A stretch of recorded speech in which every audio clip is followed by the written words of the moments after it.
That's the S&P 500. And what do you notice about that? Volatile. Yeah.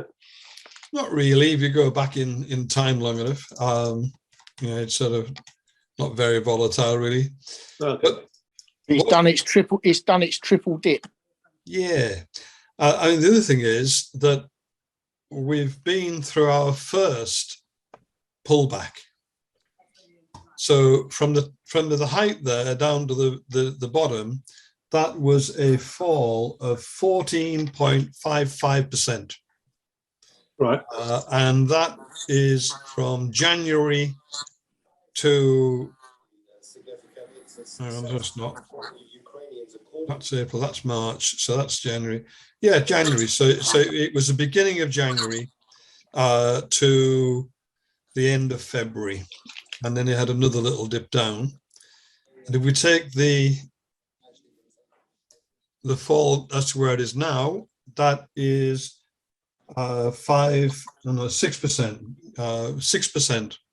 So it's been down 14%, and it's come back to only be down 6%. So that is a pretty rough time in the market. So if anybody sort of says, how do we deal with rough times in the market, this is a good opportunity to show how it works. Mm-hmm. Of course, the indicators on the S&P 500, the indicators on the overall market work in the same way as they do on the individual stocks. So according to the MACD and the RSI, we're sort of heading up still there, and we've not gone into summertime yet. We're at the equinox, as it were.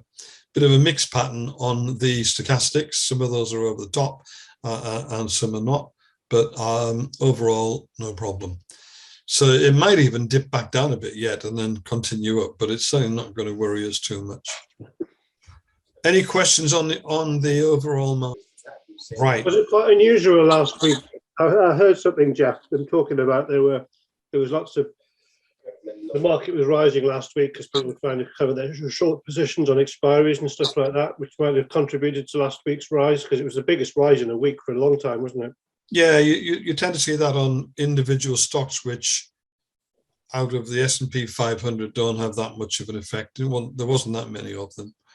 But this is, I would say, absolutely normal. We actually began to get this pullback way back with the Omicron thing before Putin got into Russia. We had a lot of uncertainty. Is he going to invade? Is he not going to invade? And the market hates uncertainty. So that's when we began to get the fall. Then he's in there, and we sort of say, oh, okay, we know what he's doing now. He's in there. Now, how's it going to go? And now the market seems to think it's not going to be too bad after all. So the market seems to be betting on the Ukraine anyway. We saw the same pattern with the Iraq wars and other conflicts around the world, other big news events like that. So that's pretty much as expected. Okay. Okay, let's have a look at the. Okay, so here's the trading platform. Your eyes go straight off to the top left, mine do anyway. So $225,000 plus dollars. The stock buying power is 114,000. So we're not far off being in balance there, and there's plenty of cash floating about. I've been selling mainly calls over the last day or two to just, we had expiration Friday on Friday, of course. So there was nothing disastrous in that. Nothing, stuff didn't get put to us that we were horrified at. And we didn't lose anything that we didn't want to lose. So we just clear the board and start selling calls again. You can see some of them in there, BBBY. So you can't really tell. You can't tell as much from this as you can from the spreadsheet. We'll look at the spreadsheet in a moment. Because I mean, on BBBY, you can't tell how much we actually paid for the shares, and therefore what the call strike price is in relation to that. You can, it just means I have to email Alpha Plan and say, please change this figure from 0 to whatever it is. And they tend to change that quickly. I don't. Chart's looking all right there. So let's just have a look at the spreadsheet, see where we're at. Mr. Spreadsheet, that's me. Okay, and there's some new bits appearing on here. So percent of the portfolio, so that's saying how much do these stocks and puts represent of our overall either holding of shares and or commitment to buy shares. So ATG is quite high there. We haven't got that many shares at 800, but it's quite high. Most of the rest are, there or thereabouts. Don't worry too much about it unless it gets completely out of hand. Sage is also very high, but that's because we wanted to dollar cost average it. So the other place that your eye goes to on here is into column S, where you can see how much we're up or down. So if we take, for example, American Eagle Outfitters, the first one, AEO, we've got two puts out there, a May and a June, a $28 and a $20. So that's some dollar cost averaging in advance of holding the shares. So the average price that we're holding, the commitment is at 24. Present price is 17.52. But on average between these two, we've had $5.17 per share in premium. So we're $1.31 underwater. So we're above water on the $20 put and below on the 28, which is why we've done it. American Eagle Outfitters is forecast to go up. It's one of our picks for the week anyway. So quite happy to think that it's now only got to go up $1.31 to put us in the black, not $4.08. So happy enough with that. We have a scattering. What's this one? We've got ATGE, the same. So with dollar cost average with a 45 and a 30 put, and that puts us $2.25 above water. Same with ATIS, which is another pick for the week. So again, we've brought it down from $3 to 33 cents on above on one of them to have to go at 126. Small percentage really, can get to that. And on we go. A lot of them are in the black. Some of the ones that are in the black have been sold. So, you will always get quite a high proportion of these which are in the red because we would otherwise have got rid and be doing another trade with it. And down at the bottom, we've got a couple of puts here on silver, which we're okay with, but I've highlighted them merely because they are weekly puts. They expire on the 31st. That's just so I can keep my eye on them there. And down to the bottom, you can see I've now got this most wanted column, got that working properly. And what it is simply the difference between the current price and the value line 3 to 5 year highest forecast as a percentage increase and then ranked. So for example, when you do that, of the 140 shares that we're following, I'm following on the watch list here, AEO is number 25 highest percentage increase potential according to Value Line's long-term forecast. Whew. A lot of words to get out there. And so down the bottom of there, you can see there's a fair old mix of them. And we've only just started watching this. Right down the bottom. So the average of all of those is 53. if we had an absolutely perfect portfolio, 30 shares that were the top shares according to Value Line's long-term forecast, that would be 15 and a half. That is an ideal. I don't think we'll ever get to it. However, if we can just pull this down a little bit each time we're trading and each time we're looking at making choices, then we should enrich the portfolio. There we go. That's what I've been doing, not wasting my time. Any questions? No, I'll show you a slide. I just want to show you a slide that I put together. Here it is. So I've got the two panels here. One is from close of business on Friday, that's on the left, and the other is from it was actually Sunday afternoon, I think. So after the effect of the Friday expiration to come into it. So the cash. There's nothing there, Jeff. Oh, good. Good. I don't like anyone to see it. It's not a democracy. You see it now? Yeah.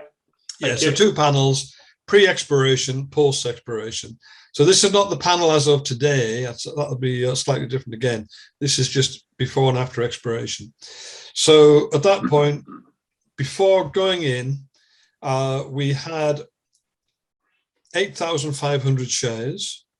Coming out, because we'd had shares put to us, we had 9,600. The most wanted score, the one I've just been showing you there, had come down from 57 to 52. So that's a good thing. It's not sort of an absolute rule, a death or dishonor law, but it's a nice little thing to look at. The share value, because we've got more shares, had gone up 167,000 to 176,000. I don't think we haven't put that much money in. So we actually own and could sell if we wanted to more in share value than we've actually put into the club. That's good. Some of that money, some of those shares at least, are committed. We have sold calls against them. The more the merrier, as far as I'm concerned, really. So not all of them could be sold and just withdrawn out. And also, so that affects what we can actually take out. But nonetheless, there's 66,000 sat there, which is probably about 2/3 of what we put in. And the option drag actually went down a bit as options sort of expired and money moved across. So it's not a significant difference, but if we add together the value of the shares that we own, the cash that we could pull out if we wanted to now, and the option drag that as it was at the time, then there's $320,000 worth versus post-expiration $315,000 worth, but we have got more shares. I can't remember how much we've actually put in. Just excuse me while I'll have a little look. I'm just going back to the last dashboard, see what it said on there. And actually, in fact, it's higher than I thought. 227 nearest, damn it. So we've put 227,000 in, and we need, we're getting towards 100,000 up on that. So we're not doing bad. That's about it. I haven't got a lot more to say, really. I'm happy to answer any questions or. Can I just ask one question? I keep forgetting to ask on that. You're only going to get one answer, though. Good stuff. On those figures that you just had there, I keep forgetting to ask when they're quoted the cash figure which comes off the figure, and so is that the cash figure that's available, including the credit that Alpha give to us? No, no. That is literally our completely unencumbered money. Right. If I show you the dashboard, that one. So where we have a cash figure up here, Yeah. that's different. That takes into account the negatives that we've got on market values over here from the put options and all sorts of different things. Yeah. That money, we couldn't sort of say, please send now $133,000 No. back. Now, thank you very much. Mhm. The figure I've just shown you, the 66, yes, that we could. So the 66 is the representative money of the actual cash. Actual, club owns. I nearly said pound notes, but it's not pound. Dollar notes. Sorry, let me just go back to it. Yeah. For example, because we've sold calls against some of those shares, we can't sell them. We can't therefore have the cash. Sure, yeah. In actual fact, that doesn't include any shares. That is literally sat in the account. Sure. Okie dokie. That's good stuff. Yeah. So as you said, we put $220,000 in, and of that, 66 of it is sitting there as cash, basically. Yeah. Yeah. And we've been running up to February for 11 months. Yeah. And it takes 6 months to get going, basically. If you start off with, even if you start off with the ability to sell options, in actual fact, we usually waste a month or two just getting our act together and getting everybody signed up and what have we. But even if you could sell options from put options from day one, you probably got at least 3 months until the first one expires and you get any gain. And usually they won't all be set for 3 months. Some will be 3, 4, and 5. So by the time you get to 6 months, you're then beginning to get the engine is running. You've got puts expiring every month, and hopefully, and then you begin to get calls expiring every month, and also you probably own shares at that point, so you begin to get dividends coming in as well. Yeah. So I would always expect to do better. If you say in the 12, hang on, how am I going to put this? The second between 6 and 18 months, we'll do better than between month 1 and month 12. Yeah, that totally makes sense. Yeah, absolutely. Yeah. So I'm gonna show you another 50% per annum, Jeff. Pardon? 50% per annum. Well, we want more than that, Murray, are we? We're more than that at the moment. I think we're running at a better rate than that. We're running. I'll just share this again with you. I'll share. Dashboard. Here we go. Hopefully, I'm on the right one. I am. Yeah.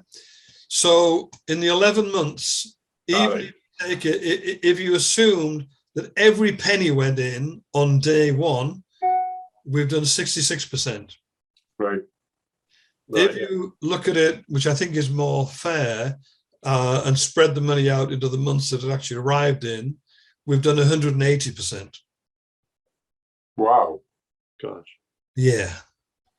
So we want that extra 20% now.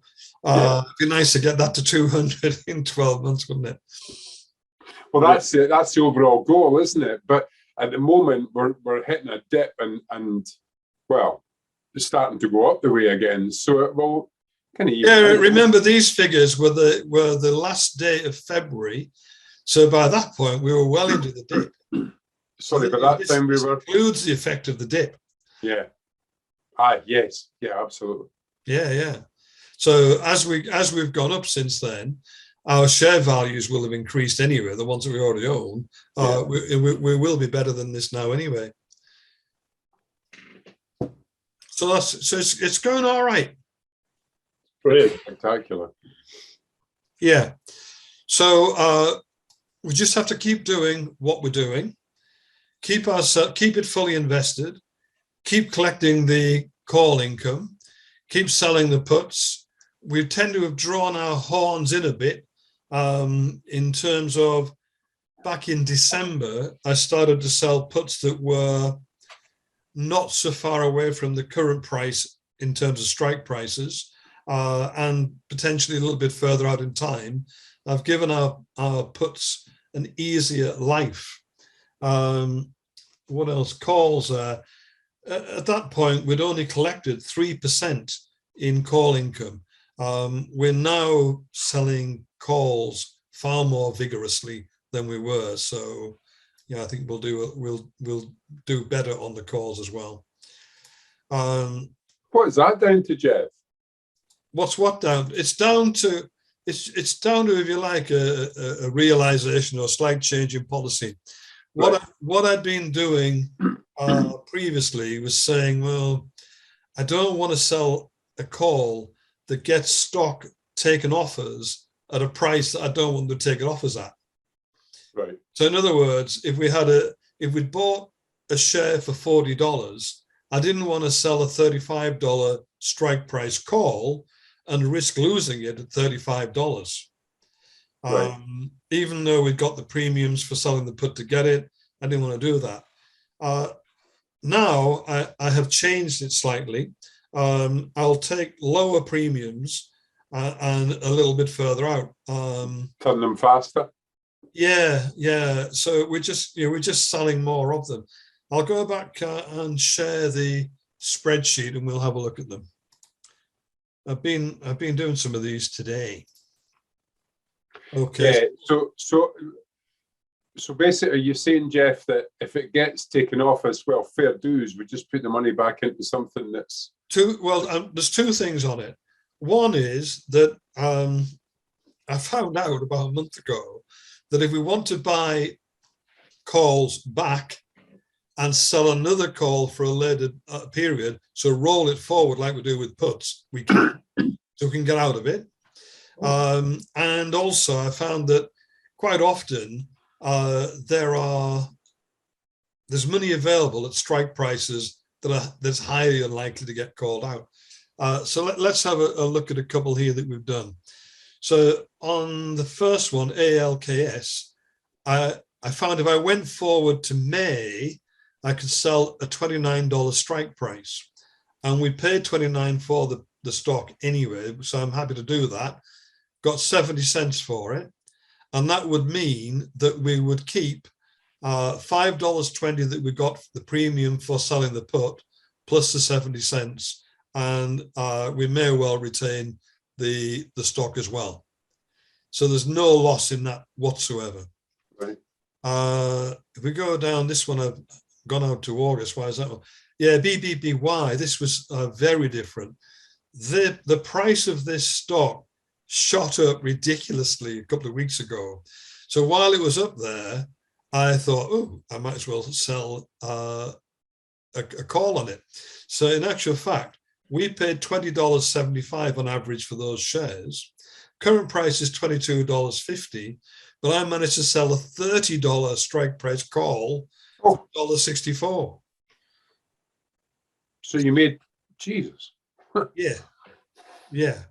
It's just, I think, actually, not I think, I know that one of the owners, the huge shareholders of BBBY, Bed Bath and Beyond, bought a load of shares, and that pushed the price up. And in fact, it was a club member that pointed out, so I immediately went there and took advantage of it. What else have we got? CAG. Yeah, he's an example. So we paid 37. It's currently at your 32. spreadsheet. Stop sharing, Jeff. Oh, sorry. Why is that then? I can see it, Jeff. Yeah, I can see it, yeah. All right, it's only you then. I'm talking through you anyway. So I'm on CAG. We paid 37, currently at 32, but I've sold the May 35. So that's only $2 short of the strike price. And I was doing it basically to get us above water. So, and we are, I haven't actually finished the calculation there. So if I say it would be minus 37, plus the strike price of 35, plus the 451 we got in put premium, plus the 25 cents we took for the the strike price on the call. So if it got taken off us, we'd have made $2.76. I'm not really happy with that. It's not dangerous, we'd make money, but if it gets somewhere near, I would probably buy it back and push it forward. There's an April one. Yeah, that one's easy. $57.50 we paid. I've sold the 58. Another April one, gold. We bought it for 25. I've sold the 25, so no trouble there. Here's HBI. We've paid. Here's the one. Yeah, so with HBI, we've paid 22 for the shares. They're currently only at 15, and I've sold the May 17. I'm not expecting that share to go up to 17, but yeah, if it does, we're aware of it. But it is $3.81 underwater. This is one of the ways where I will recover that by selling calls. It's also a candidate to sell more puts on, but at present, it's not on our watch list. It's not something that's been identified by Owen or I as being a riser. So we'll be hanging on. When it gets into the watch list 1 week, then we'll add to it. We've only got 300 shares anyway, so there's plenty of headroom on it. May 50, it's only at 30. So the next one is MLKN, which was Miller Furniture. We got it for 50, which is a lot. We got a big premium. It's now down at 32.60 in the recent dip, and I've sold the 40. So it's $7.40 below where it's got to get to. So I felt that was safe. Got another 50 cents for it anyway. And again, it'll get managed. April, we sold a 52.50. We paid 70 for Ollie. It's only 41.56. So basically more than $10 ahead of it on strike prices. I took 55 cents off the table. I think that'd be pretty safe as well. Para, which is the old Viac, we sold the $42.50 here. I think that, no then, what have I done there? That's, yeah, it's only at 37.50. We've sold the 42.50. So it's got a month to go. It might need pushing, rolling forward or something. And on we go, May 45, sold the 45.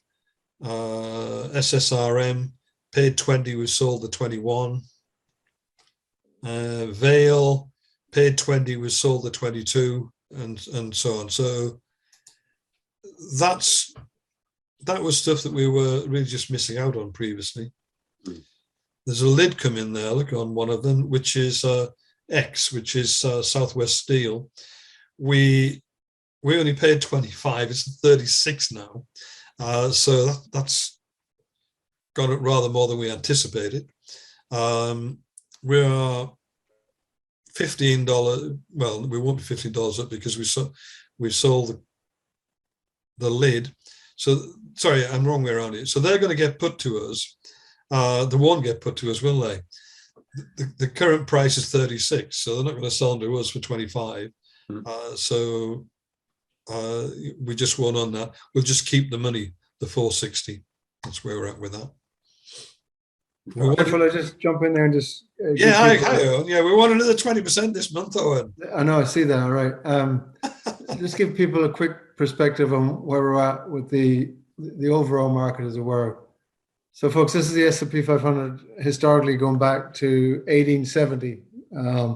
So it's 150 years of history in the market. And say in the last century, you could say the average PE ratio across the board was around about 15, but in more recent times, it's more like it's around about 20. So you often hear people saying the average PE ratio is 20. The market was trading not that long ago, a couple of months ago, was trading at 38 times earnings. And now it's trading at 25 times earnings. So when you do the maths, it's already dropped a lot. Like people keep saying to us, oh my God, the market's going to drop, the market's going to drop. People forget it already has dropped a lot, because what affects the PE ratio is if the price drops, then the PE ratio drops accordingly. So for those of you out there thinking there's going to be a big drop in the market, well, you can tell them, well, there's already been a significant drop. Secondly, we tend to only invest in stocks that have P ratios of around about 10 is our average. So we're already down here anyway. So even if the market dropped another 15 points down, down to 10, we're already, most of our activity is at a P ratio of 10. So just to put into perspective where we're at compared to the overall market. So the market's coming down to the level that we operate at anyway. So we're one step ahead of it. Good way of looking at it. Yeah. Yeah. And what tends to happen in the market is that money leaves the high PE ratio stocks and goes back to value-based investing and starts to look for the shares that we've already proactively bought. And that's why you often see, if we look at the track record of the 4x4 stocks over the past 20 years, if you look at how they perform relative to the market, here's an interesting observation over 20 years. Let me just bring this up so you can see it. So this is based on if you bought every one of the 4x4s without looking at a chart, without trying to get clever looking at a chart, without no dividends, no calls, no puts, just pure buy and hold. So you can see here, coming out of the dot-com bubble, the market recovered 26%, but the 4x4s recovered 2 times that, or almost 2 times it. Same coming out of 2008. The 4x4s, the market recovered 23%, the 4x4s 62%. So you can see that's why we do better long-term compared to the market, because we're one step ahead of the market by buying value. And secondly, we participate from the transfer of money from overvalued stocks to undervalued stocks, so we've already bought them ahead of time. So if I just bring up an overall picture, here's another interesting observation. And by the way, I'm going to pop in here. I'd strongly suggest you read Warren Buffett's latest letter. He only writes 1 letter a year to his shareholders, but it's incredibly insightful. So if you, back in 2001, if you had bought the S&P 500, you would have paid $1,148 for 1 share of the S&P 500. And now that's trading around about 4,200. If you spent that money on all of the 4x4s, just buying either 1,000 shares of each or $1,000 worth, just an equal amount of each, you'll be worth 18,000 now. So the S&P 500 has grown 12% in the last 20 years, which is accumulated to 66% over time. The 4x4s have grown by, on average, 71%, and which is 1,500. So it's 5.6 times better than the market. But what you notice is that initially they track the market for the first kind of 5 or 6 years, but then they pull away from the market. And the reason why they pull away, and if you read Warren Buffett's letter to the shareholders, he really explains it very well there. It's the compound effect of retained earnings. So if a company starts out life being very, very profitable, and then it retains that earnings and keeps adding it to the balance sheet, that over time increases the value of the company, and then that increases the share price of the company. So that's the hidden strength in just the 4x4 model in of itself. So even if we just did buy and hold, we've got a very strong foundation we're building our wealth upon. And of course, we don't do all 100. You know, Jeff is in there with his spreadsheet, picking out the creme de la creme de la creme. So he's looking at the best top, 20 or 30 of the 100. So his companies that he picks are going to perform better than all 100. So let me just take you to the Warren Buffett website. This is definitely worth reading. And that graph just there now, and it was purely just a buy and hold situation, nothing to do with anything else that we're doing. That's a pure buy and hold graph, absolutely. So if you go to Berkshire Hathaway's website, which looks a bit ancient, what I love about Warren Buffett is he says, if you don't like the look of my site, if you have any comments about our webpage, you can write to us at the address above. So snail mail. However, due to the limited number of personnel in our office, we're unable to provide a response. So in other words, don't even bother. So if you actually look at his website, he on here, he's got every letter he's written to the shareholders every year. So if you look at his performance here, the overall S&P 500 since 1965, when he started this Berkshire Hathaway fund, has grown at 10% per annum, but he's done 20% per annum. So you might say, well, he's done 2 times better than the market. Well, in fact, he's done 120 times better than the market because of the compound interest. The market has done 30,000%, but he's done 3.6 million%. So that's actually 121 times the overall market. And if you look down, 2/3 of his holdings are publicly traded companies that you and I can buy, and 1/3 is privately held companies that we couldn't get our hands on if we wanted to. So he, in his publicly traded activity, he only holds about 20 companies, 15 main ones, and he's got 2 or 3 other smaller ones. But what he's been able to do is he's been able to turn 104 billion into 350 billion, just pure buy and hold, no call options, no put options. Obviously, yes, dividends. But just on a buy and hold basis, he's turned 104 billion into 350 billion, just on a buy and hold basis.